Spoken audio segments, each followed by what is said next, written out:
Okay, bon matin tout le monde. Good morning, everyone. I would like to welcome our witnesses from the 4 departments who are with us.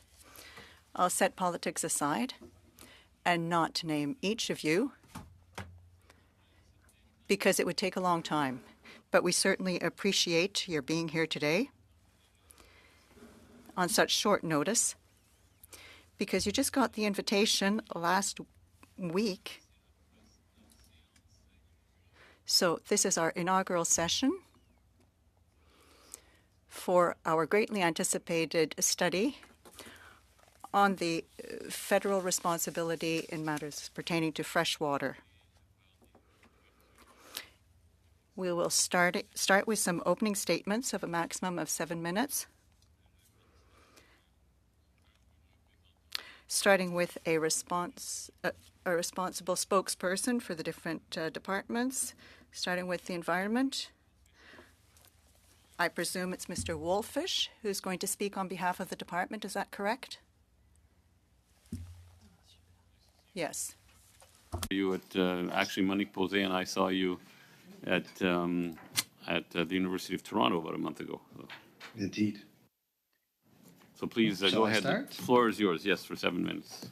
Donc, merci, Monsieur le Président et les membres. Thank you very much, Mr. Chairman, members of the committee. As you mentioned, my name is Daniel Wolfish. I am Interim Director, Acting Assistant Deputy Minister of Canada Water Agency.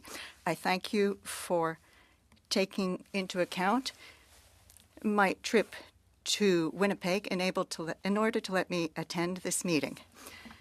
I am joining you today from the Treaty Number 1 territory, the traditional lands of the Anishinaabe, Inuit, Ojibwe, Dene, and Dakota, the birthplace of the Métis Nation and homeland of the Red River Métis. I am joined today by David Harper, Director General, Monitoring and Data Services, Joanne Volk, Director General of Water Science and Technology, Cécile Séoué, Director General of Industrial Sectors and Chemicals, and Caroline Blais, Director, Forest Products and Fisheries Act. No resource is more important to Canadians than fresh, clean water. Our lives and livelihoods depend on it. For many Indigenous peoples, water is sacred, a source of life that plays a central role in Indigenous cultures, ceremonial practices, governance, and welfare. This freshwater study provides an opportunity to continue to show our commitment and leadership in addressing freshwater issues.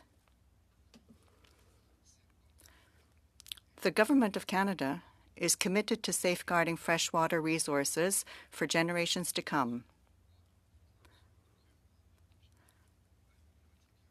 Environment and Climate Change Canada has a mandate to work on freshwater under several acts. The department has roles related to freshwater governance, policy, science, stewardship, monitoring and prediction, and regulation and enforcement. Much of this work is done in close collaboration with provinces and territories and Indigenous rights holders, given complex jurisdiction for water in Canada. We are also committed to implementing the United Nations Declaration on the Rights of Indigenous Peoples Act. Beyond Environment and Climate Change Canada, many other federal departments and agencies have freshwater-related mandates, and I know the committee will be hearing from some of them today and later this week. This freshwater study comes at a time when the Government of Canada and many Canadians recognize that it is critical that we work together to find the best ways to keep Canada's fresh water safe and well managed. This includes engaging in a meaningful way with First Nations, Inuit, and Métis to advance reconciliation in relation to fresh water in a consistent and coordinated manner across the federal government. In Canada, fresh water is integral to Canada's economy, society, identity, and culture, and is central to Indigenous livelihoods and cultural practices. Canada has the third largest renewable supply of fresh water in the world, about 7% of global renewable supply. While Canada is a water-rich country, a significant amount of Canada's renewable freshwater supply is not easily accessible. Much of Canada's freshwater is stored as ice, and about 60% of Canada's freshwater flows north into the Arctic Ocean, away from the majority of the population. Canada is also home to many unique freshwater ecosystems. For example, the Great Lakes watershed, shared by Canada and the United States, is the largest freshwater lake system in the world. Magnitude of freshwater challenges due to climate change, particularly after experiencing the floods and the droughts and the fire events of this past summer. Hence, in 2019, the mandate letter, the Minister of the Environment and Climate Change Canada was directed to create a new agency for Canada Water Agency, to work together with provinces, territories, Indigenous communities, local authorities, scientists, and others to find the best ways to keep our water safe, clean, and well managed. This commitment was reaffirmed in subsequent mandate letters, budgets, and speeches from the thrones. Engagement over the past 3 years in the Canada Water Agency indicates strong support for federal policies to promote effective management and protection of freshwater resources, as well as climate change adaptation. This freshwater study will help the best ways to achieve these goals. I would like now to take a moment to highlight some of the work that the federal government is doing to protect vital resources. Again, noting that there is a vast amount of work led by different parts of the government. The Canada Water Agency has been created has now been created as a branch within Environment and Climate Change Canada. The federal government has also committed to introduce legislation that will fully establish the Canada Water Agency as a standalone agency with the headquarters in Winnipeg, where I am today. The Canada Water Agency has a mandate to improve freshwater management in Canada by providing leadership, effective collaboration federally, and improved coordination and collaboration with provinces, territories, and Indigenous peoples to proactively address national and regional transboundary water challenges and opportunities. To this end, the agency will deliver key elements of the Strengthened Freshwater Action Plan. This is a key freshwater protection initiative led by Environment and Climate Change Canada with partners for decades, and which received significant funding in Budget 2023, including $650 million over 10 years, starting with 2023-24, to support monitoring, assessment, restoration work in 8 water bodies across Canada of national significance. Budget 2023 also provided $22.6 million over 3 years, starting in this fiscal year, to support better coordination of efforts to protect fresh water across Canada, and $85.1 million over 5 years, and $21 million ongoing to support the creation of the agency. Thank you, Mr. Wolfish. I think we'll have to stop there. And Sure. Pardon? Juste une chose, Monsieur le Président, c'est que Just one thing, Mr. Chairman.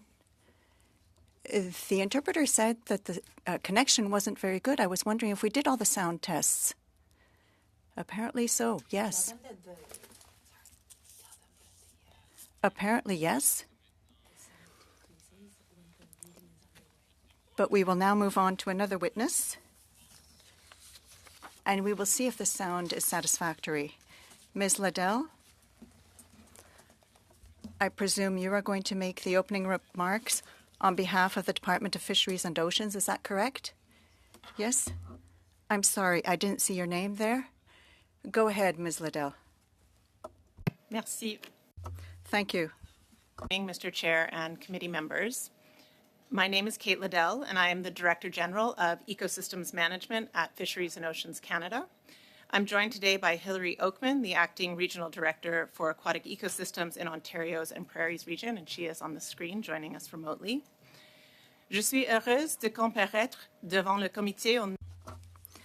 I appreciate the opportunity to appear before this committee on behalf of the Department to provide you with information about Fisheries and Ocean Canada's role in supporting the management of freshwater. That I'm grateful to be joining you here in the unceded territory of the Anishinaabe Algonquin people and recognize the long-standing relationship that Indigenous people have with the lands and waters of Canada. Canada is a steward of 20% of the world's fresh water, home to 7 of the world's 15 largest lakes.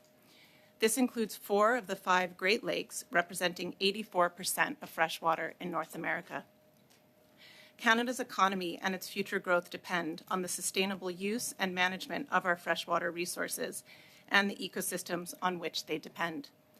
Il est important de veiller à ce que cette ressource It is important to ensure that this valuable resource is managed sustainably to ensure that these benefits are maintained.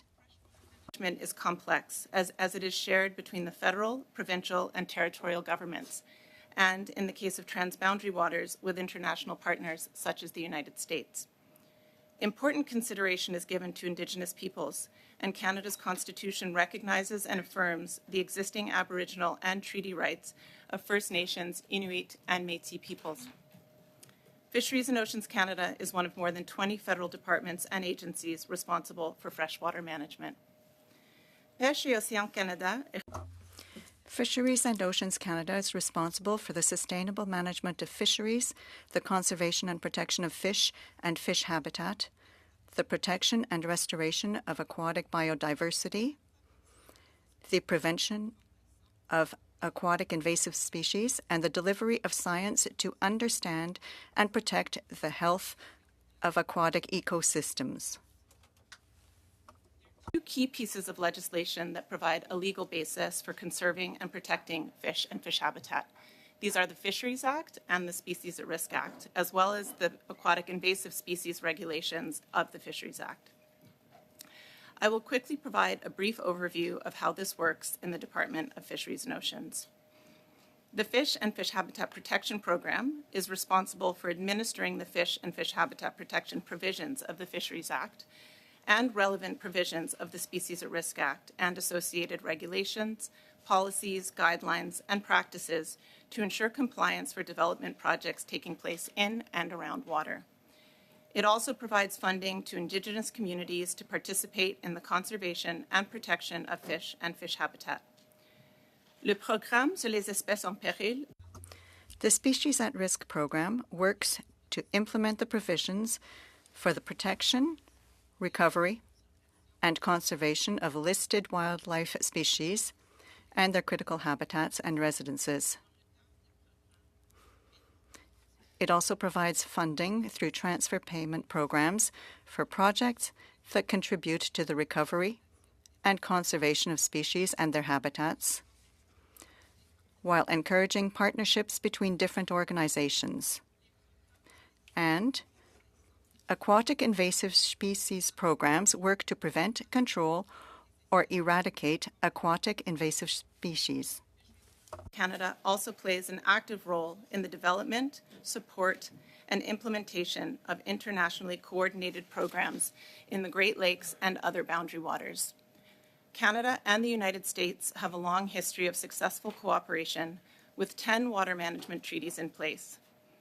Fisheries and Oceans Canada plays an important role in the majority of these international agreements, including the binational Great Lakes Water Quality Agreement. Environment and Climate Change Canada leads the implementation of this agreement on behalf of the Government of Canada, and Fisheries and Oceans Canada is an active partner and co-leads the Aquatic Invasive Species Annex with the United States to meet Canada's commitments. Regarding the binational treaty on the 1954 Convention on Great Lakes Fisheries, which established the Great Lakes Fishery Commission, DFO supports the work of the Commission, is a signatory to the Joint Strategic Plan for Management of Great Lakes Fisheries, and delivers the Canadian portion of the binational sea lamprey control efforts. We contribute to Canada's work under the Boundary Waters Treaty in areas associated with fish and fish habitat, and participate in domestic transboundary water boards and agreements that support regional freshwater management in transboundary basins such as Lake Winnipeg. For example, the Canada-Ontario Agreement on Great Lakes Water Quality and Ecosystem Health is the domestic agreement between Canada and Ontario in support of the binational Great Lakes Water Quality Agreement to restore, protect, and conserve water quality and ecosystem health in the Great Lakes.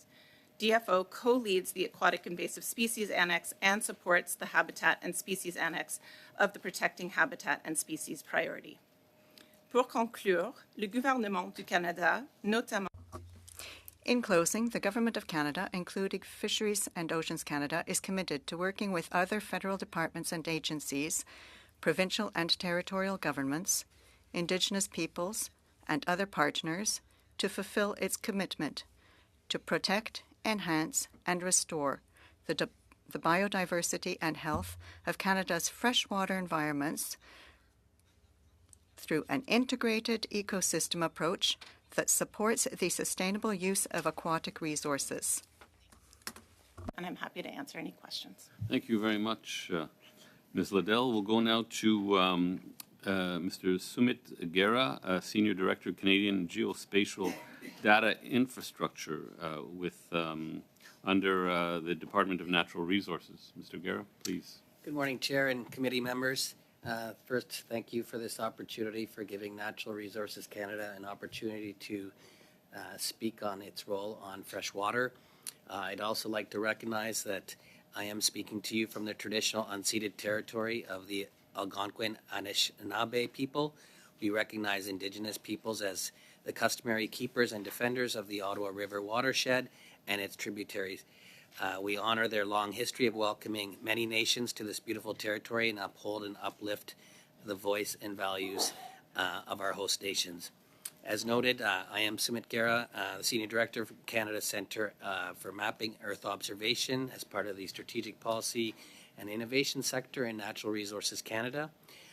Today I can speak to CCMEO as the lead in providing authoritative and core geospatial data and floodplain mapping. While we don't specialize in fresh water, we have many directly and indirectly related initiatives. For example, through our emergency geomatic services, NRCan provides critical near real-time emergency mapping and information to Public Safety Canada and first responders during ice breakups and flooding events. Aside from emergency flood maps, NRCan is also responsible for the Flood Hazard Identification and Mapping Program, known as FIMP, which aims to meet mandated commitments to collaborate with provinces and territories to complete engineered flood hazard maps and innovate with supporting partners to advance flood hazard information coverage throughout Canada. The distinction between that service and the program, the emergency services, is more of a reactive response, and the flood hazard mapping program is a proactive, an area of proactivity. So many floods map studies will be located along freshwater. Do you have a point of order? Yeah, can we get the right name in front of the witness? Oh, well, it is. It's Taylor Baccarat, from what I see. Oh, no, it's Sumit Gera. Different guy. I know it's not Taylor. Okay, I don't okay. know if you want- Okay, okay, go ahead, Mr. Gera, yeah. So many flood map studies will be located along freshwater bodies throughout Canada and will use further existing research at these locations. We have recently launched our flood mapping portal, in which case flood hazard maps and information from the FIMP program will be publicly accessible to inform local decision making in support of land use planning, flood mitigation, adapting to climate change, and protection of lives and properties.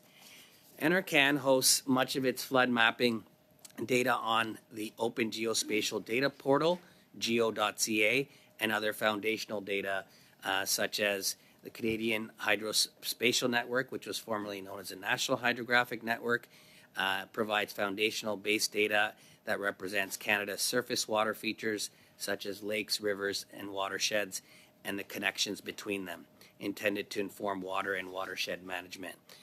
The Flood Susceptibility Index, FSI, which uses innovative machine learning to showcase flood-prone areas.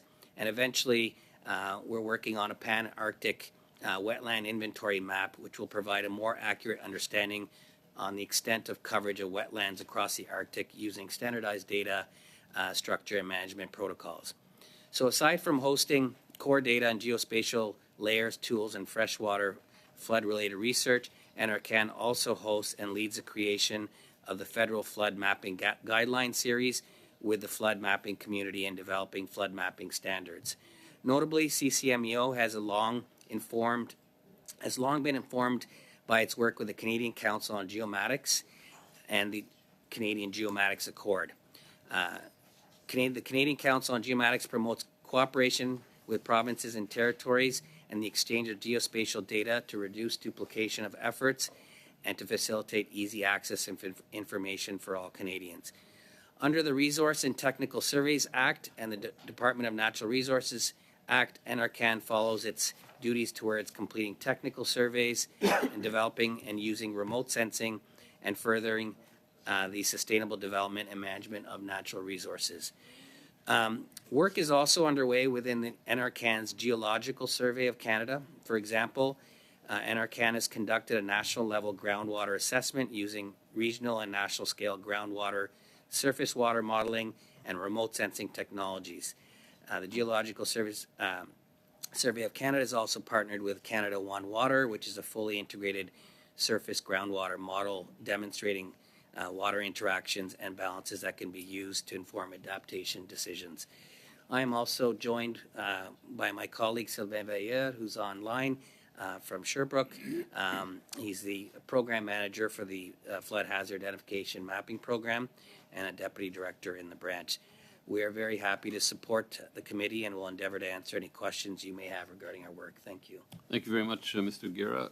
We'll go now to the Department of Transport, and I believe it's Isa Gros-Louis who will be delivering remarks for 7 minutes. I don't. You're here. If I can't see, there are lots of names that are being blocked. Go ahead, please. Kwei, bonjour. Bonjour. Good morning, Chair, members. I too want to recognize the unceded territories of the Algonquin people and the Anishinaabe people on which land we are meeting today. I want to recognize past, present, and future generation, and I ask permission to leave my footprint on their territory. Mon nom est Isa Gros-Louis. My name is Isa Gros-Louis. I'm the Director General of the Indigenous Relations and Navigation Protection at Transport Canada. I'm pleased to be here today to speak about Transport Canada's role and commitment to keep our water safe, clean, and well managed. I'm joined today by my colleague, Joanna Manger, DG, Marine Safety and Security. As the lead department for all transportation issues, policies, and programs that promote safe, secure, efficient, and environmentally responsible transportation, Transport Canada recognizes the value and importance of fresh water to the economy, health, and well-being of Canadians.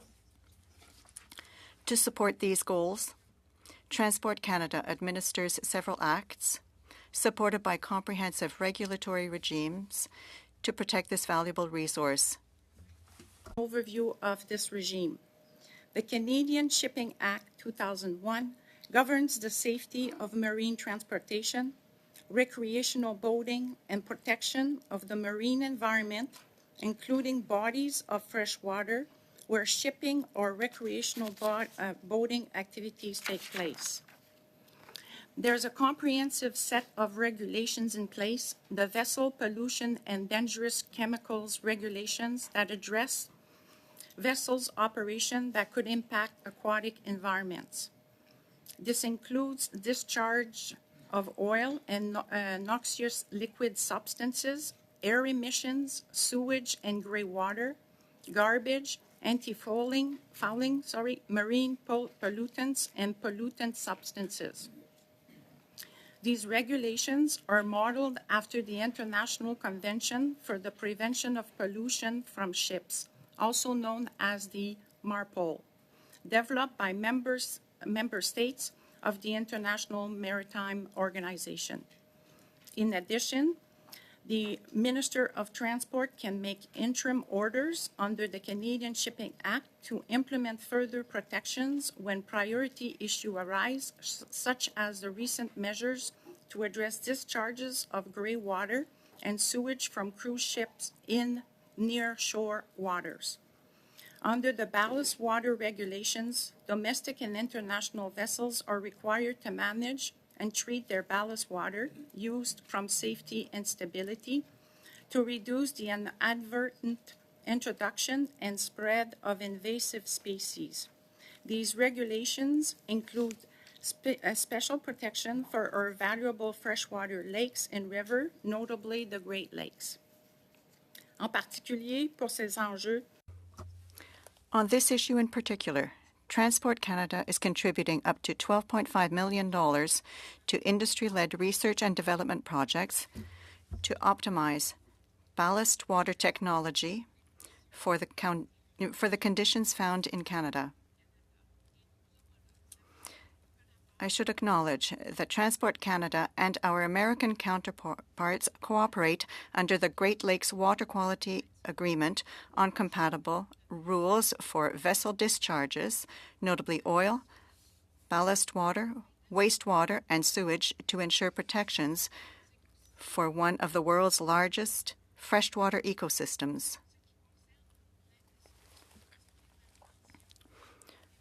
For oil spill response, the Canada Shipping Act, along with its Response Organization regulations and the Environmental Response regulations, provide for preparedness and capacity to respond to spills on the Great Lakes and inland waters. The regulations have led to the establishment of industry-funded and government-certified response organizations that ensure readiness to respond to marine oil spills.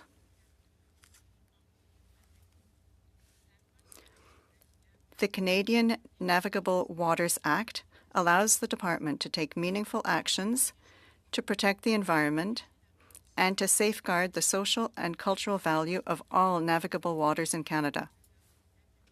Transport Canada supports environmental assessment processes led by the Impact Assessment Agency, provinces and territories, and Indigenous governments, and works in collaboration with other federal departments, including Fisheries and Oceans Canada and Environment and Climate Change Canada, to ensure potential impacts on the environment, including freshwater ecosystems, are mitigated and the constitutionality, protected rights, and interests of Indigenous peoples are addressed. Canadian Navigable Waters Act supports the protection of freshwater ecosystem by prohibiting the actions of throwing or depositing various materials in water that flow into navigable waters and prohibiting the dewatering of a navigable water. Under Section 26.1 of the Canadian Navigable Waters Act, Transport Canada continues to advance research, including Indigenous-led studies, such as the navigational study within the Moose Cree homeland to identify the sources, risk, and potential mitigation measures for navigability and usage impacting access to fish and hunting grounds. A key measure under the Canada's Ocean Protection Plan, the Wrecked, Abandoned, or Hazardous Vessels Act, is central to addressing vessels of concern, including wrecked, abandoned, hazardous, or worn-down, dilapidated boats that can create issues to local public health and safety, the environment, and the economy. They can also contaminate our waters, impact local tourism and shipping routes, and affect the marine ecosystem. Under the Act, Transport Canada and the Department of Fisheries and Oceans, Canadian Coast Guard, work together to take proactive action to address or prevent the negative impacts of vessels of concern on Canada's coastal and shoreline communities. Most importantly, the Act strengthens vessels' owner responsibility and liability, addressing irresponsible vessel management, including a prohibition on vessel abandonment, and enhanced federal powers to take proactive action on hazardous Merci, vessels. Madame Gros-Louis. Thank you, Ms. Gros-Louis. You have gone over the time you were allotted, but I'm sure you will be able to answer a number of questions so that you can explain a little bit more what your department does. I would like to thank all of those who made opening statements. It enabled us to give us a detailed overview of an issue that has many facets. And now we will move on to questioning. We will start with Mr. Mazier for the first round. And thank you for the witnesses for coming here today. For ECCC, as of today, does the government continue to authorize dumping of raw sewage into Canadian lakes and rivers?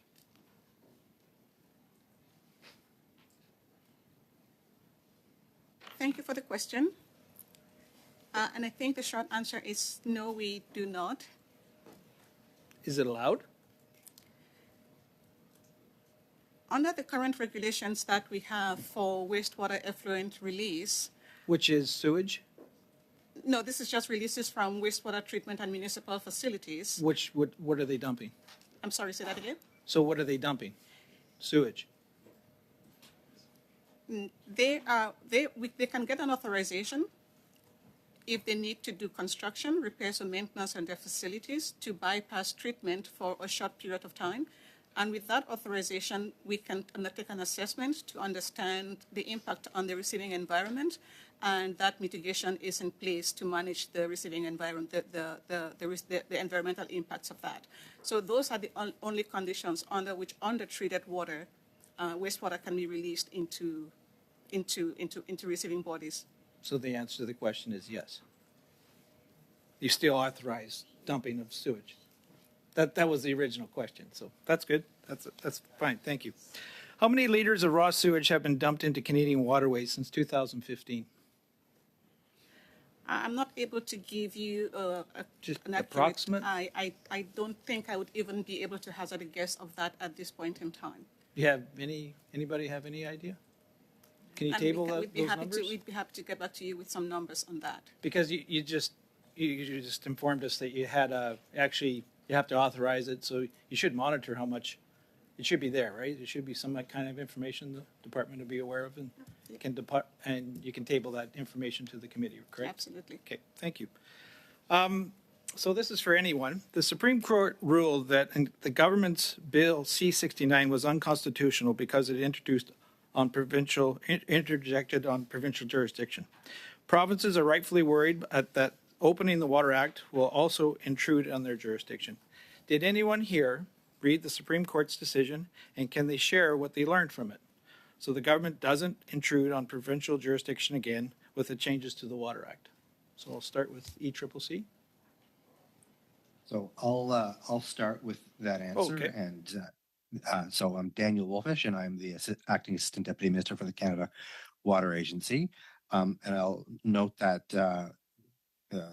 the reference is being read and being studied, and we're working with our colleagues across the government around what the implications would mean. We accept the government has noted that we accept the court's opinion while affirming the right of the government of Canada to put in place impact assessment legislation and collaborate with the provinces on environmental protection. And it's in that context that the work that we want to do in the Canada Water Agency to respect provincial jurisdictions while continuing to facilitate coordination across provinces, territories, Indigenous peoples, and within the federal government.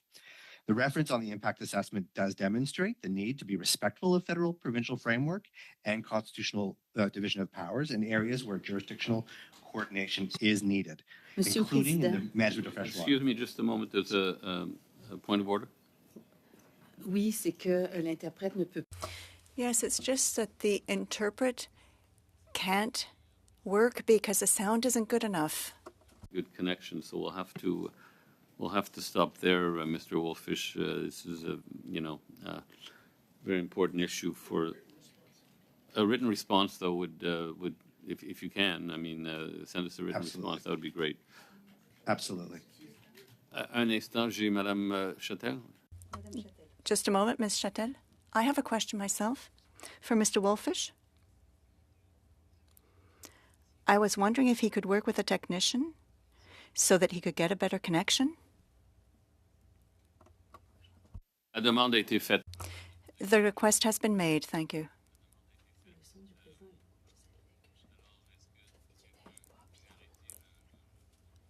I stopped the timer. I was wondering if there was someone else from the department who would like to intervene at this stage, or should we move to another question? Well, Mr. Chairman, this is a major player who isn't able to comment. Mr. Mazier has questions. A lot of us have questions. S'il n'est pas capable d'assurer la If there isn't sufficient technical quality, perhaps we should just break until this matter is resolved. Well, we will suspend for a moment and see what we can do about this.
Okay, go ahead, Mr. Mazier, with other questioning other witnesses, please.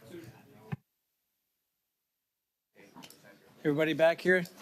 So I'll ask the same question of the witnesses that are in front of us and can communicate with us today. Did anybody read the report and assessment, and what did they learn from it? So Ms. Liddell, I see you're interested. Well, I can tell you that I did read the report, and similar to ECCC, We also accept the decision and noting that any amendments that would be needed fall within the purview of ECCC and the Impact Assessment Agency. And we will absolutely consider any implications to any legislative changes and regulations that we would contemplate flowing from it. Thank you. So, and just a yes or no. DFO, did you read it? Yes, I read it. That was, That's me. are you DFO? Oh, okay. Who's around the corner here? Who was Taylor Baccarat? But anyways, everybody's, Mr. Harper, have you read the report? Yes? Same response. Okay, on to another question. ECCC, what is your plan to deal with non-point source pollution?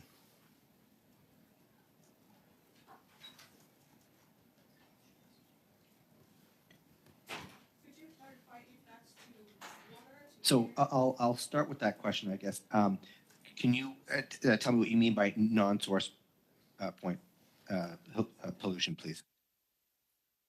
Non-point source, so fertilizers on agriculture land, pesticides, agriculture lands and forests, contaminants in rain, snow, dry atmospheric fallout. Okay, thank you. So I'll start, and then we'll invite my colleagues from other parts of Environment and Climate Change Canada to engage.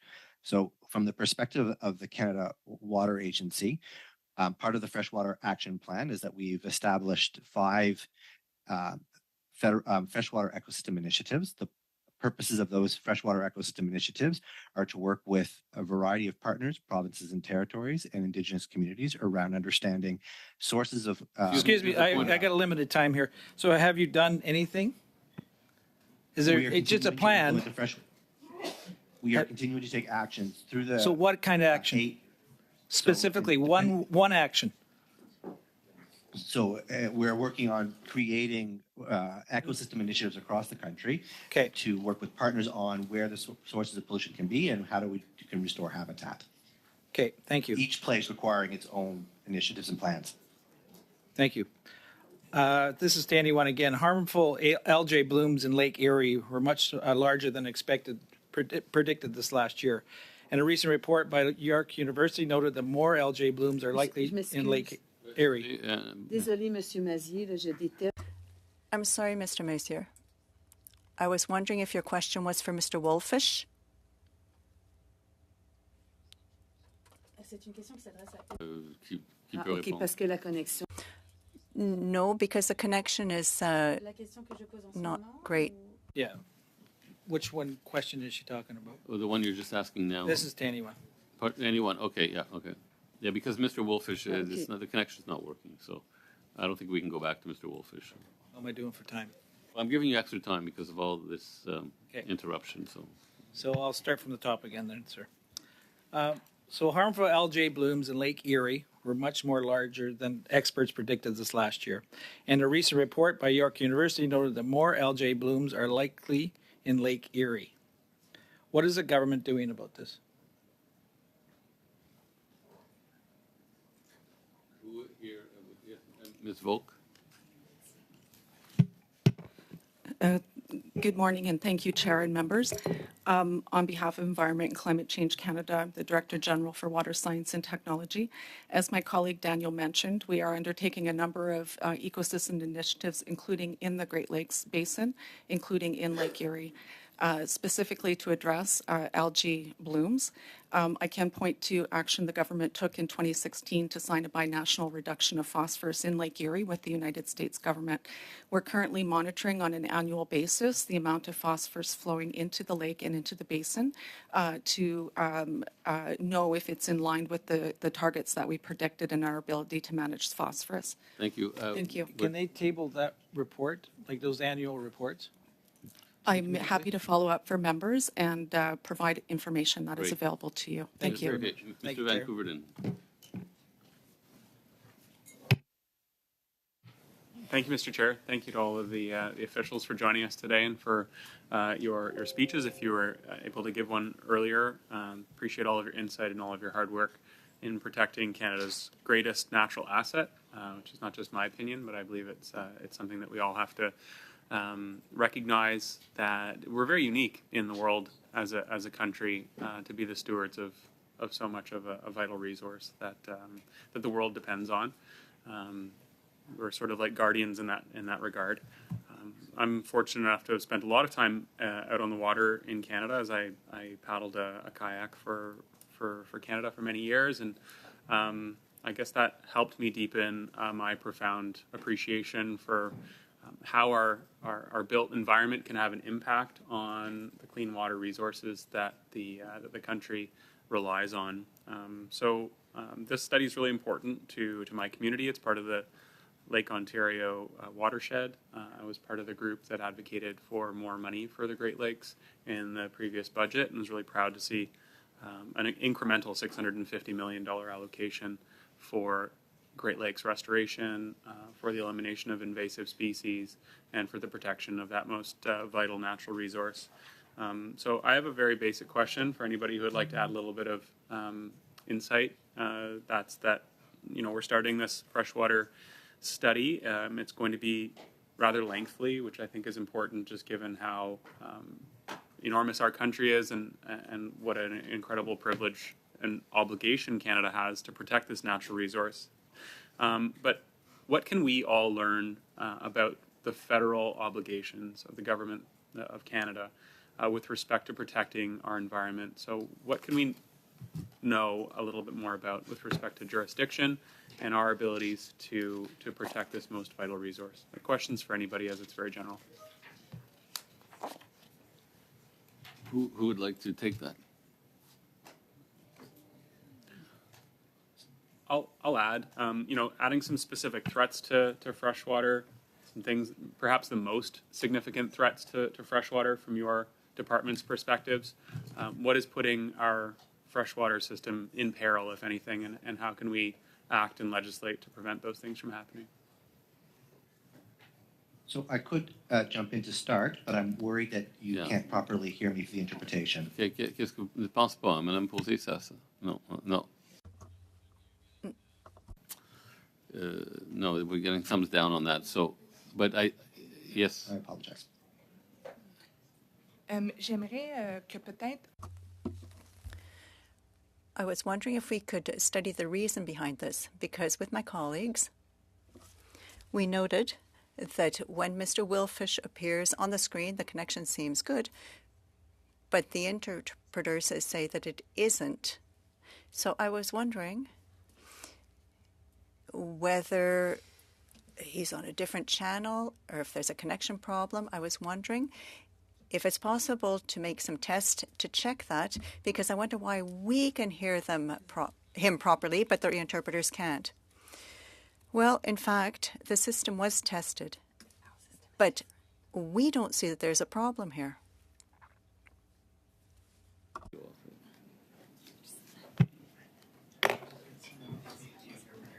Okay, Mr. Wolfish, apparently your phone is off, and we're trying to reach you. I understand that, but that might help because the technician's trying to reach you, and maybe you can solve the problem. Okay, I will. I was turning my phone off so I would not be disturbed, but I will. I have the number here, and I can call the technician. Okay. Well, they'll call you, I think. We're trying to call you. Yeah. Okay, I will. I was turning my phone off so I wouldn't be disturbed. Okay. Answer, Mr. Vancouver. I can maybe start, Chair. Thank you. Certainly, as we try to manage water, climate change is putting increased stress on our water resources. There's increasing variability in the water cycle. It's inducing a greater number of extreme weather events, reducing predictability of water availability, which in turn can affect sustainable development, biodiversity, and the enjoyment of water by humans. So that's our main concern. Yes, thanks. I think to answer your question, I think we all have an important role to play. And I think as you heard from the opening remarks, we all have our distinct mandates. But within that, I think continued cooperation and collaboration across all federal departments on the multiple threats. And I think there are many threats. My colleague mentioned climate change, aquatic invasive species, multiple stressors, so cumulative effects of multiple stresses coming in all at once. I think nutrients are another big threat that has been identified. So there are many, but I think that there are also opportunities to combat those threats. Thank you. Could you elaborate on nutrients? I don't know if everybody's aware of what that means. So I think nutrients that are flowing into waters, so often land-based nutrients. And I would turn to my colleague in Ontario and Prairies region. I don't want to forget about her. I think she could also elaborate more fully. Thank you. From a DFO perspective, or from Fisheries and Oceans perspective, while we don't manage nutrients coming into the water, we are actively working, doing some science to understand what that impact might be on fish and fish habitat.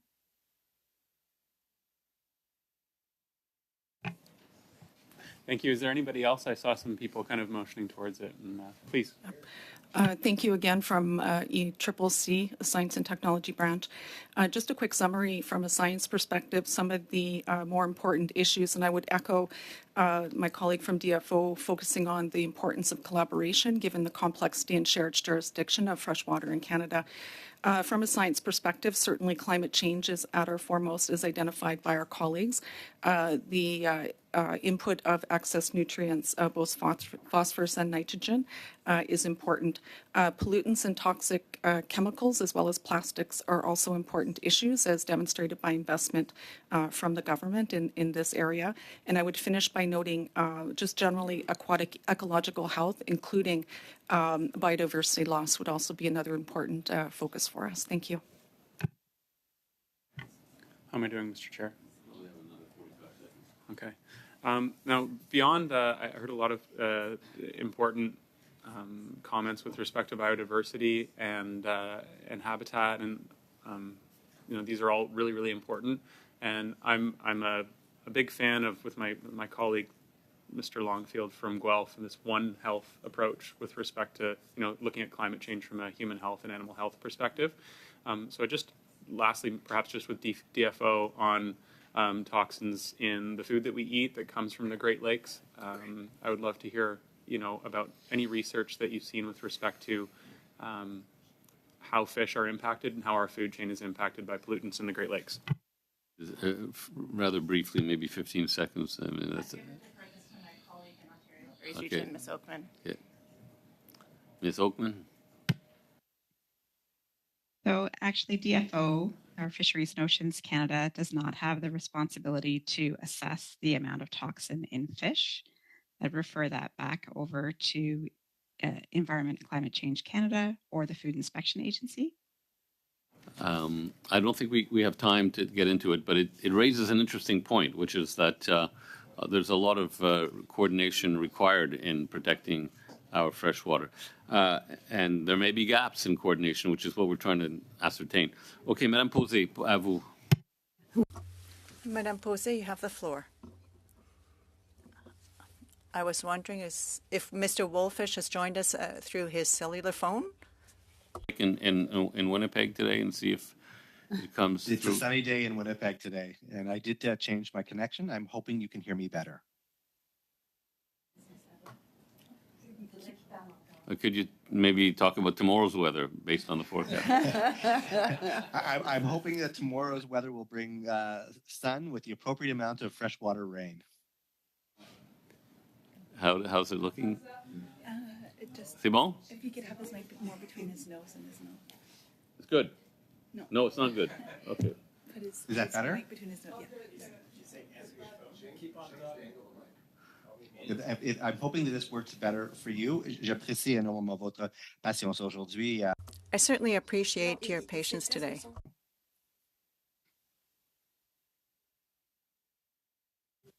Having trouble interpreting the signals, I think, but it's good. Keep going, keep going. Keep going. Okay, keep going. Okay, let's see what we're.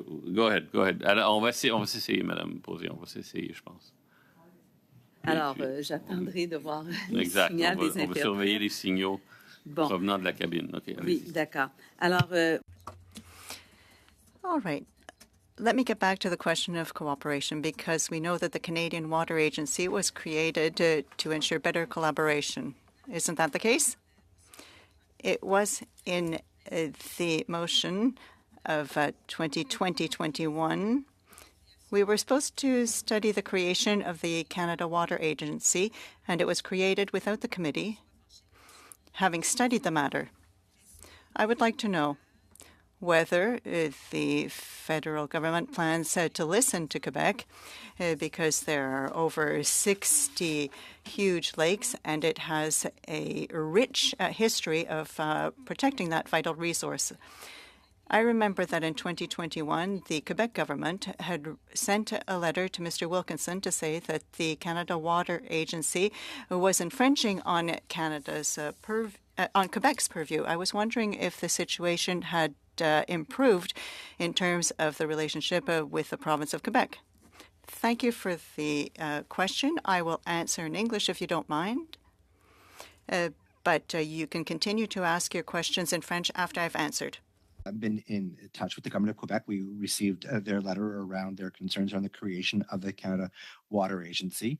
Our goal is to make sure that we, in the implementation of our programs and policies, continue to respect the federal framework and the roles and responsibilities of the provinces, territories, as well as the role that Indigenous peoples can play in the management of fresh water. In addition to that, we are keen to continue to work with Monsieur Quebec. Wolfish, je m'excuse de vous interrompre, c'est que j'aimerais... Mr. Wolfish, I'm sorry to interrupt you, but I would like to know whether Environment Canada contacted the Environment Department of Quebec for this cooperation when it was discussing the creation of the Canada Water Agency. Yes, I do have a meeting next week with the Quebec government, and we are preparing to discuss the issues. So if I understand correctly, the Canada Water Agency was created without knowing Quebec's position on this. I know that a few years ago, Mr. Charette had written to Mr. Wilkinson and said that this infringed on Quebec jurisdiction. So I can understand that, no, it hasn't been done yet. Well, there is it's a general section within the branch. It's not a separate agency right now. So if it hasn't been done yet, I was wondering when we are going to find out what the real responsibilities of the agency are going to be, because it is in the hands of a number of departments. What responsibilities are going to be given to the agency that they will be able to then assume? There's an agreement between Quebec and Canada with regard to an action plan for the St. Lawrence. It's the Canada Water Agency that is responsible for the current agreement that is in cooperation with the Quebec government. There is a plan to renew that agreement that is in cooperation with the Quebec government. Let me give you another example, Mr. Wolfish. I met some people from Quebec who are working in the different watersheds, and they were talking about the $650 million over 10 years for the agency, but of that, there was $150 million that was for 7 major transporter watersheds, but they didn't understand why none of those big watersheds were in Quebec, because the people were saying to me, they don't think they're going to have any money, and yet there's Lake Memphremagog, Lake Champlain, that are freshwater lakes that are transporter. So why is it that Quebec didn't get a share of this $150 million? That's a good question. For the time being, we are focusing our efforts on the St. Lawrence River, the St. Lawrence River Action Plan. We do want to talk with Quebec and other federal and territorial governments regarding the implementation of a federal plan for fresh water. And as we can assess the matter and change our activities, then we will certainly cooperate with Quebec and our other partners. As you can see, my questions pertain a great deal to jurisdiction under our Constitution. I was wondering whether there shouldn't be a way to have a mutual respect of the different jurisdictions. Well, certainly there is a constitutional framework, and we are using existing mechanisms. For example, CCME.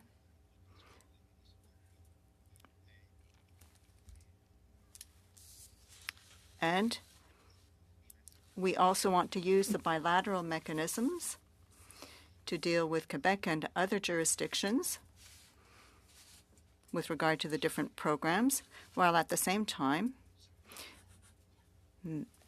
ensuring that every level of government has its own level of jurisdiction. So how is the money going to be shared? We were talking about $650 million. How is this broken down? What are the action plans and protection measures that are being targeted here? Thank you very much for the question. The government has made a commitment to the U.S. To protect the Great Lakes. So part of the investment will go to those programs. We are currently in the process to allocate the other funds towards the other 7 initiatives across the country, including the St. Lawrence River Action Plan. Chair, and thank you to all of our witnesses. Our apologies for the technical difficulties. I think this is an important study. It's a very broad topic, and as you may be able to tell, I think the committee is struggling a little bit to define the scope and focus in, because we only have 13 meetings to look into what is a very broad topic and series of subtopics. I'm going to start by diving into this issue around wastewater effluent, because it's something that hits close to home for communities in the region I represent in Northwest BC. My home community of Smithers, it's a town of about 5,000 people. Its wastewater effluent goes into the Bulkley River, which is part of the Skeena watershed. This is British Columbia's second greatest wild salmon watershed. It's home to a world-renowned steelhead fishery. And Smithers has been getting letters from Environment Canada telling them that they're not in compliance and that they're violating the Fisheries Act. Now, the town has done their due diligence. They've created a plan. They've submitted it to the federal government for funding, and the federal government has been sitting on it for 1.5 years. Won't give them an answer as to whether they're going to get the funding. There's a very short construction season in northern BC because the ground freezes and gets covered in snow. And so every year that goes by, every construction season that gets missed means another year that the fish in the river and the water quality of the river is potentially compromised by the effluent. So the question here is really around the communication between ECCC and Infrastructure Canada. Whether ECCC creates a priority list of wastewater projects that it feels should be prioritized for funding, and how we break down those silos so that you don't have communities who are rightly frustrated because they want to address this very serious situation, and yet they're not getting the support from the federal government. They're actually getting threatening letters saying that they're contravening the federal legislation.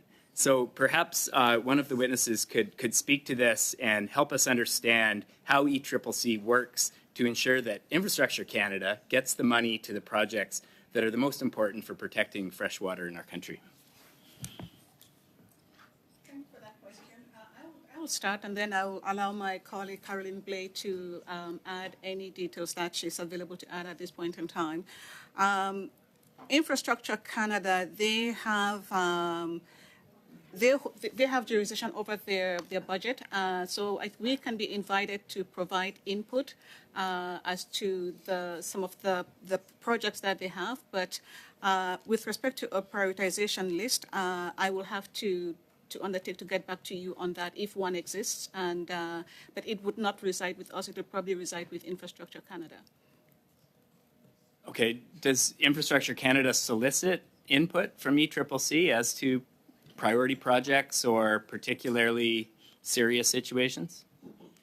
Thank you for the question. Yes, we do have communication with our colleagues at Infrastructure Canada, and we provide them with information as to which communities are not complying, if they have a transitional authorization, how much time do they have. Then Infrastructure Canada does their own analysis. So we do not have control over where they send the money, but we do provide information. Do you provide recommendations along with that information in terms of where the greatest risk to freshwater might be? Which? At this point, we don't provide recommendation. We provide just the information. Okay. Do you know if the federal government has a dedicated fund for ameliorating these wastewater issues? Environment and Climate Change Canada does not have a fund for that. Infrastructure Canada has a number of funds, and some of them go to wastewater, but they would be in better position to answer that question. I guess, looking at the frustration that communities are feeling, I think that frustration is a result of the silos that we've built up in government, that the silos aren't talking to each other about priorities. And the communities themselves are the ones that are caught in the crossfire because they want to address this issue. They have a plan. They've invested money in the design of the project, and yet the federal government is sitting on their application and hasn't gotten back to them. It can't provide any information about where it stands or when it might get fixed. How do we do a better job of approaching these kinds of situations? Are happening all across Canada in communities of all sizes. The federal government doesn't have a dedicated fund for wastewater infrastructure, and so wastewater projects are having to compete with every other kind of infrastructure project you can think of. So, from a clean water perspective, from a freshwater perspective, from an aquatic ecosystem perspective, how do we do a better job of addressing this issue? It seems like right now the system isn't working. It's not working for Smithers because they can't tell where the funding is, or whether they're going to get it, or whether they're going to be able to fix the problem. A good question. I think to break the silos between the funding and the regulation would be something we would take into account and look into that. Like for today, like I don't have anything else to add. Understand. If I could add to that, I think you've just highlighted for us, I think, an important point that we will definitely be discussing internally and also discussing with our colleagues in Infrastructure Canada as to how we can create a working group or some mechanism for ensuring that we have line of sight, paying attention to prioritization and impacts into freshwater bodies that might be impacted. But thank you for raising the point. Thank you, Mr. Vaca. Excellent question. It's precisely the kinds of things we're trying to discover through this study, as far as I'm concerned. We'll go to our second round now. Mr. Deltel. Merci, Monsieur le Président. Bienvenue. Thank you, Mr. Chairman. Welcome to all of our witnesses, especially Ms. Glouloui. Welcome to your House of Commons. Mr. Chairman, as you can see, there's a great deal of interest in this matter. We recognize that water is essential to life, and we have to do everything to protect it. When effluent is sent into the water, this is dangerous. In November 2015, the government authorized the discharge of 8 billion litres of wastewater into our lakes.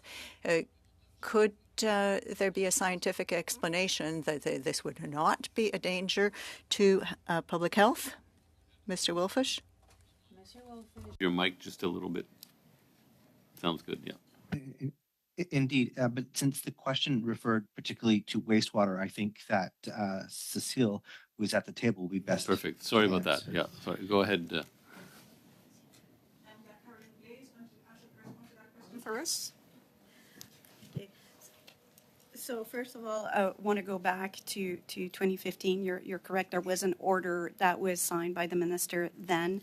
I just want to clarify that the order under Section 37 of the Fisheries Act is not a mechanism to authorize the release of a deleterious substance. It did, however, set a number of conditions that the city had to meet if there was a release of a deleterious substance.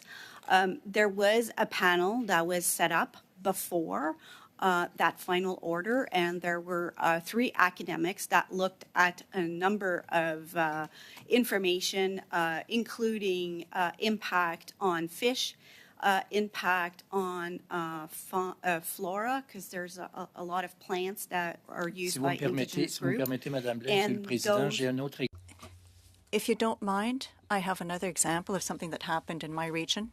It was on the 25th of August.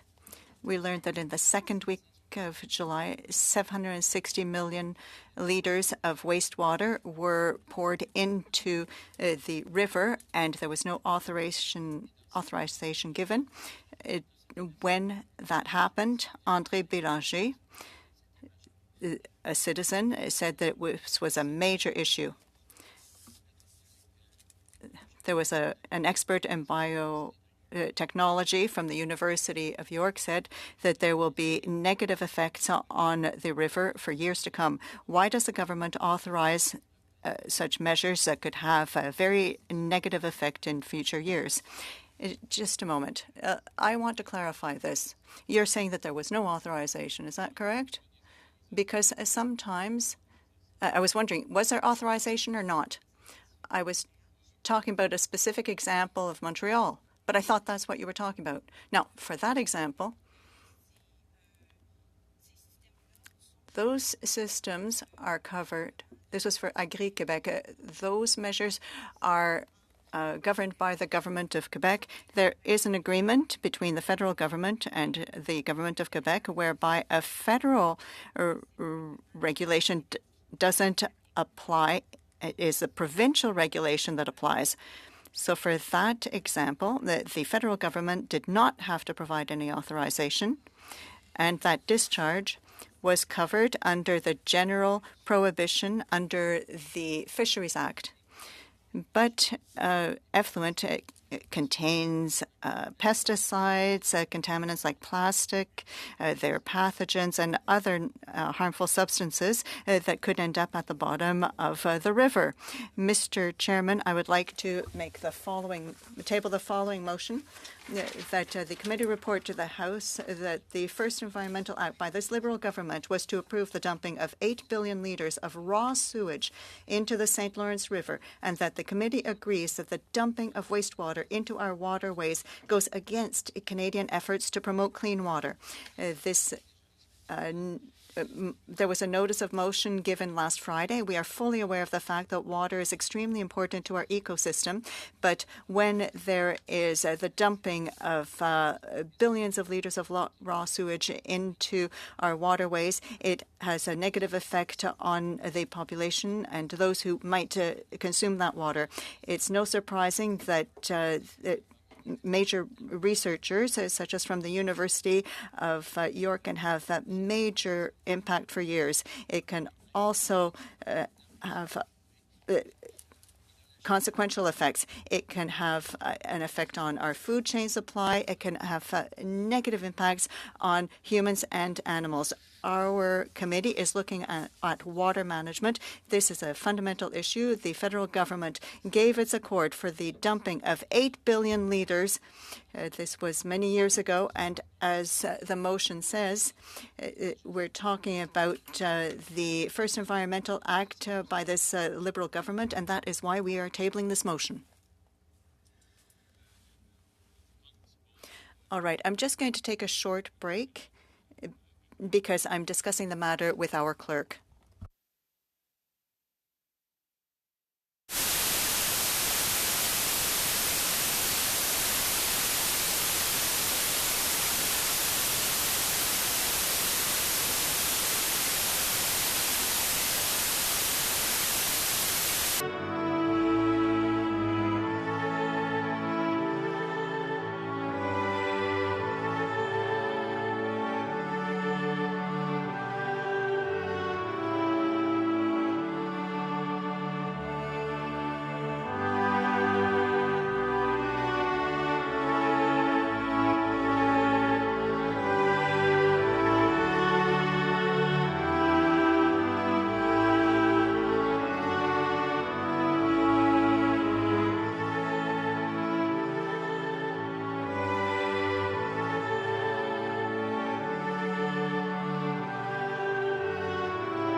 Écoutez, Okay, look, just a moment.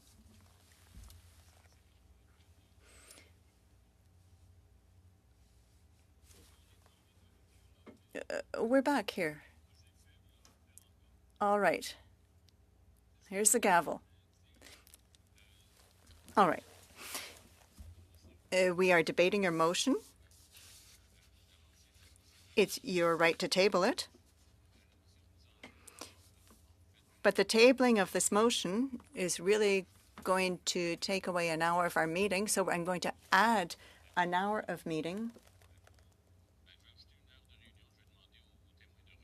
I'll ask these witnesses to come back for an hour at a convenient time. In the meantime, we're going to debate your motion. pardon?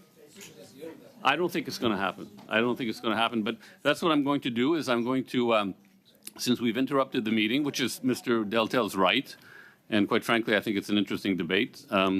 But we've just basically lost an hour of our 26 hours. And so what I will do is I will invite the witnesses back for 1 hour at some point, and we can now debate Mr. Deltel's motion. Is this a point of order? No, I just want to get it on the speaker. Okay. So that's what I'm going to do. Mr. Deltel, would you like to continue? Vous avez dit ce que vous avez à dire. Vous avez manqué une bonne pause. Well, you said what you had to say, Madame Châtel, Mr. Mazier, Mr. Baccarat.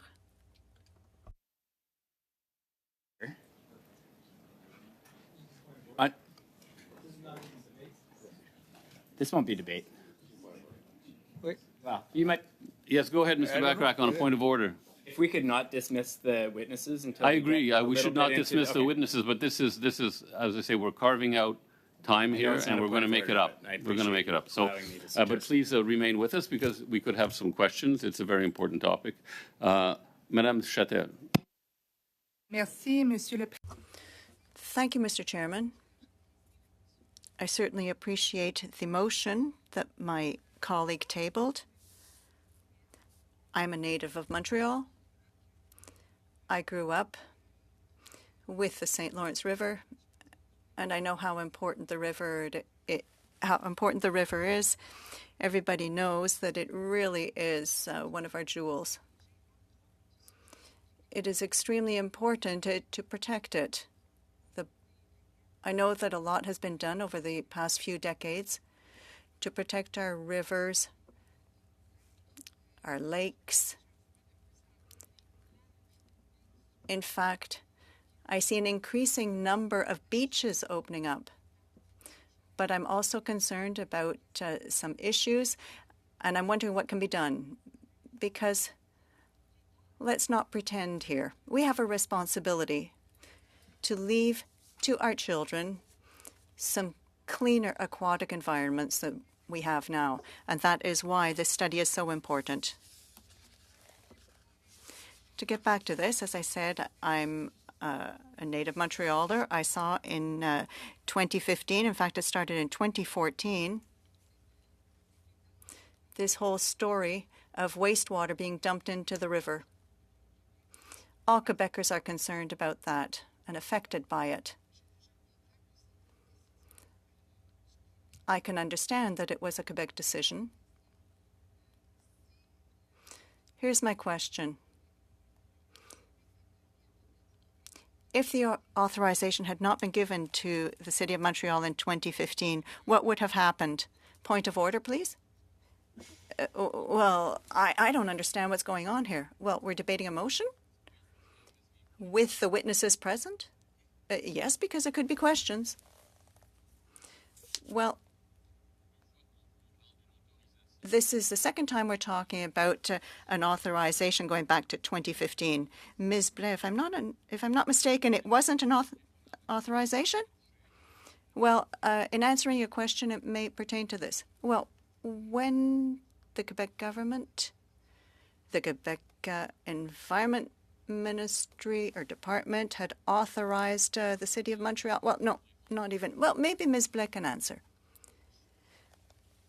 The City of Montreal had some choices to make. It could have fixed the infrastructure, for example. Well, there are a lot of issues that Montrealers and all those people living along the river don't understand. So to go back to 2015, well, let me start with the authorization by the Quebec provincial government. Yes, Montreal had some provincial government permits at that time. Well, it was nearly 10 years ago now. The federal regulation had just come into effect a few months earlier, so it wasn't yet clear for municipalities that they were supposed to contact the federal government about the regulation. There was an order issued to stop the work. The federal government seemed to want to have a better understanding of what was going on in Montreal. It's extremely relevant to Mr. Deltel's motion, and I'm going to listen to Madame Blais. Thank you. L'autre partie. The other facet to this question about what happened, well, Montreal had to do some work because the pipes for all of the sewer pipes were damaged. There was a lot of debris in them. And so they had to be emptied to get rid of this debris. Here was the choice. Either they could do the work right then and there. The work was planned, the manpower, the equipment was all set up, and they could control the number of days that this would take. But if the work wasn't done, the risk was there would be some breakage and there would be a leak. Nobody would know how long this dumping would last, the leaking would last, so that was part of the decision-making process. The third part of this question is as follows. There was an order made by the government under Section 31, and it's an order that sets conditions out for the City of Montreal if they went ahead with this dumping, but it wasn't really an authorization to dump.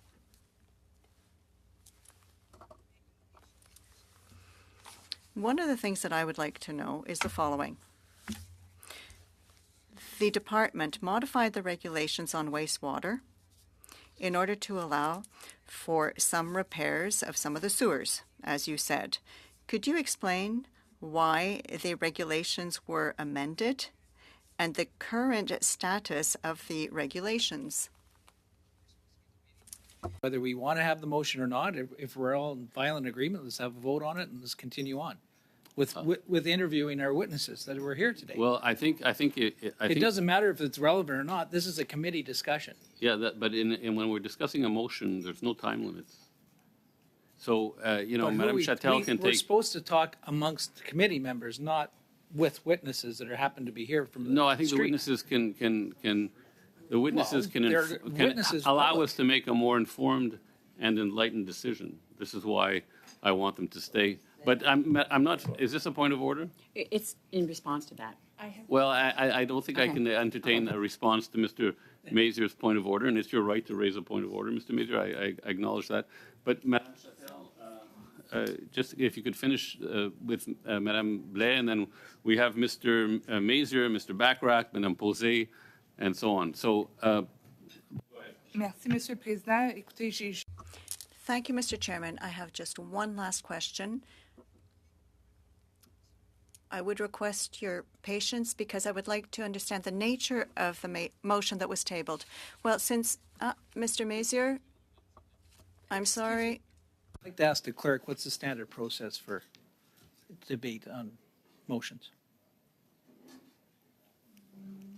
well, when you're debating a motion, you could debate a motion for a month, if you want. Well, I'm asking the clerk, what is the standard? Well, is there an average? Depends No, if you're what at is the Proc. standard? Depends Do if we you're at normally Proc, debate amongst our ethics, or committee whether- members? Pardon me? What is the standard? What is the normal practice? We introduce a motion. Does the committee debate it, or do the we should all witnesses? know the normal practice, Mr. Mazur. Well, do we? Okay. Yeah. So the normal practice we- is when somebody has the floor, they have the floor until they've stopped talking. And we've seen this in other committees. Yes, so she stopped talking.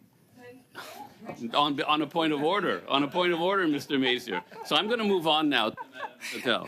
Merci, merci. Mais je demande la Thank you. I request your indulgence, please. I'm just trying to get some information on your motion so that we can debate it. And take advantage of the fact that there are people here who can give some clarification to the committee. I don't know why you're stopping me from getting all these facts. Here's my question. Since the incident of 2015, what kind of changes have been made to the regulations to give municipalities more guidelines to carry out the necessary work, but at the same time being able to protect our jewels such as the St. Lawrence River? Clerk again, who is normally involved in the debate on a motion? Okay, we're going to break this in a second. Okay.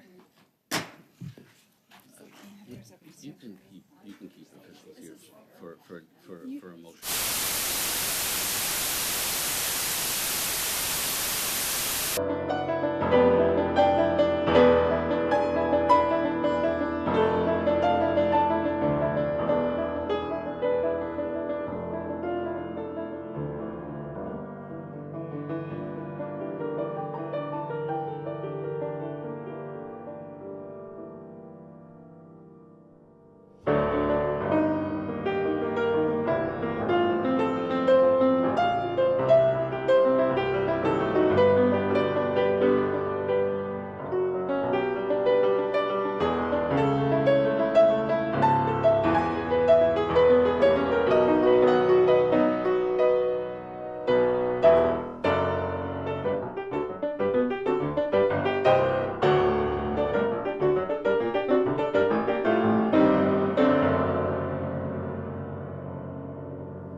resume.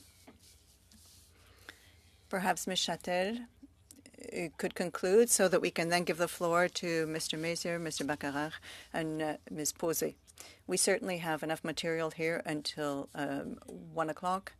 It's a very interesting conversation. Ms. Châtel, go ahead for a few more minutes. Thank you, Mr. Chairman. I think this is a very important topic that must be broached. I was talking to my colleague, Ms. Posey. We had a discussion, but certainly wastewater treatment is part of the study that we are going to carry out. It's extremely important. I don't think we need a specific motion pertaining to Montreal. We have to talk about all of Canada's cities. I am very pleased that this is already part of the study. But I would just like to hear Ms. Blaise answer, if I may. Ever since the implementation of the regulation, it has been noted that there has been some dumping that occurs at places other than the final spot. It could be at sewer networks, and so the government wasn't able to actually identify those clear dumping acts. And so we have to update the regulation to make sure that there is more oversight of that type of dumping. The new regulation that we believe will be passed in 2024 will have some provisions whereby everything is regulated. Everyone will have to apply to get the authorization if they are going to do any work that would lead to dumping into places other than the final place. So that would apply to all municipalities, and there will be more conditions attached. So you want to improve the regulation. Is that correct? Yes. Are you finished, Ms. Châtel? Good. Mr. Messier. Motion, so the committee's back up to speed what the actual motion said. So the committee report to the House in the first Environmental Act that the first Environmental Act by this Liberal government was to approve the dumping of 8 billion litres of raw sewage into the St. Lawrence River, and that the committee agrees that the dumping of wastewater into our waterways goes against Canadian efforts to promote clean water. I think everybody sitting around this table can completely agree with that that's not a good thing. So I want to bring to the committee's attention, too, that this is actually from 2020. It's entitled, it's from the Canadian Press, Canada dumped nearly 9 billion litres of raw sewage into waterways between 2013 and 18. So Canada's old-fashioned, this goes on here and that, but data Environment Canada posted to the federal government's open data website earlier this month shows that in 2018, more than 190 billion litres of untreated wastewater poured out of city pipes that carry both sewage and storm water. 190 billion litres. Now, I asked a question earlier about, do you have any idea? This is from 2020. This has been going on, and it's a big problem. That is 14% more than 2017 and 44% more than 2013. So obviously what this government is, I don't know what the government is doing about it. And this is why us MPs are so worried about this. So action is required. And then Mark Madison, president of Swim Drink Fish Canada, said the amount should shock people, and I agree. It shows you the problem, he said. It should wake people up. There's lots of hole in the data, he noted. The number does not include wastewater that leaks out from systems that don't use combined sewage and stormwater pipes, or any data on sewage, non-sewage related pollution that isn't treated by wastewater plants, such as pharmaceuticals. Quebec is also excluded from this data in 2018 because that province signed an agreement to report it to Ottawa in a different way. So we got on top, and that was why I was very concerned about the provinces and how does this opening of the Water Act involve all this as well. So that's what I have to say about this, and I think it's a very important study, and I'm hopefully the committee can support continuing on with this motion, and we can vote on it to approve it. Thank you, Mr. Messier. Mr. Baccarat. Thank you, Mr. Chair. And, you know, I appreciate that the line of questioning or the motion that's been tabled with the committee today is related to the study in front of us. My colleagues have highlighted the fact that we have a whole theme within the study dedicated to the topic of wastewater. My questions were related to wastewater as well. But, you know, I think it undercuts the ability of the committee to hold our hearing today if this motion takes precedent over the questioning of witnesses. The goal of this meeting was to hear from witnesses and to gain information that will help us with the scoping of this study. And so as much as I'm fascinated by what happened in Montreal, 4,000 kilometers from where I live 10 years ago, and I'm sure it's very pertinent to this committee's work. I'm not sure that I'm in a place where I can vote for a motion that expresses a specific opinion to the House. My preference would be that we deal with this over the course of the study and look at recommendations in the report that would remedy underlying problems that may contribute to similar situations in the future. Like, we can do forensic work and look at what happened 10 years ago, but in my view, it only has utility if it informs what we're going to do in the future. And so I think very much that's the kind of focus we could bring to this study that would make it useful to Canadians and to the protection of fresh water. So, you know, having said that, I'm going to move a motion to end debate on the motion before us in the interest of returning to the work of the committee on the freshwater study. I think for today we're done with the I mean, I don't see how I'm going to. Mr. Chair, I wanted to ask more questions of the witnesses. Yeah. I have a whole list here. You know, we've been thinking about their appearance, and I would like to get to those questions. I'm going to invite them back for an hour. Well, if you invite them back for an hour, Mr. Chair, it postpones what is already a fairly lengthy study. And I appreciate that you want it to be lengthier because you're so passionate about this topic. But we're just kicking it down the road because we've allowed a motion to kind of derail this meeting, which was intended to be about hearing from and asking questions of the witnesses. So, you know, I appreciate. Having said that, I'm now debating an undebatable motion. So okay, it's my point of order, I guess, in a way. But okay, so so there's a motion. What is the? Could you just to adjourn debate? To adjourn debate. To adjourn debate.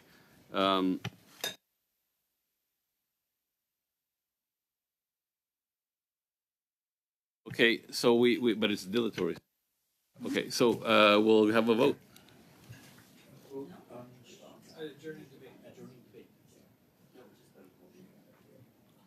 So just voting to adjourn debate on the current motion. Mr. Ali? Yes. Madame Chatin? Mr. Longfield? Yes. Ms. Taylor-Roy? Yes. Mr. Vancouverden? Yes. Monsieur Dadtel? No. Mr. Cram? Against. Mr. Leslie? Against. Mr. Mazier? Against. Madame Posey? And Mr. Backrack? So the debate on this motion is adjourned. I hear you were, you know, friendly to me. Just a moment, please.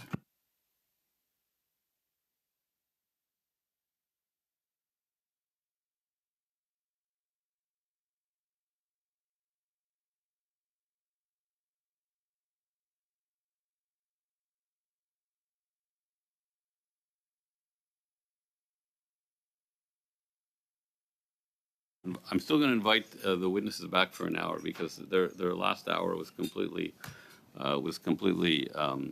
turned upside down. So we can. Well, no, I would anyway.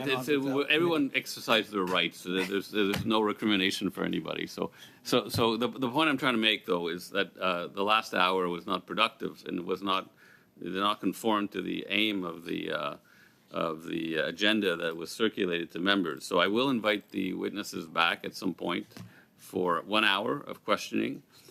So somebody may decide that maybe we should adjourn since it's 15 minutes left. Why wouldn't we, Mr.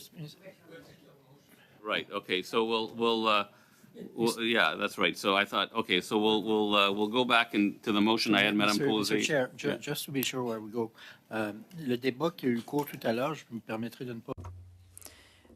I'm going to repeat the fact that you said that it was a waste of time, the debate that we just had. No, it wasn't a waste of time because it was very interesting. Well, unfortunately, we lost the time that we had dedicated to our witnesses. Well, I agree with you, yes. Well, it lasted about 20 minutes, that discussion. So if we add another 20 minutes to our meeting today, we could just go to 1:20. Does everybody agree with that? Perhaps it was from 12:13 to 12:37. That's exactly half an hour. Well, I don't mind if we want to continue until 1:30. Does everyone agree? Does everyone agree with that? That way, it will obviate the need to ask our witnesses to come back. Is that okay? Well, we'll see if it's possible. Let's see if the resources are available to do that.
the meeting. Thank you very much.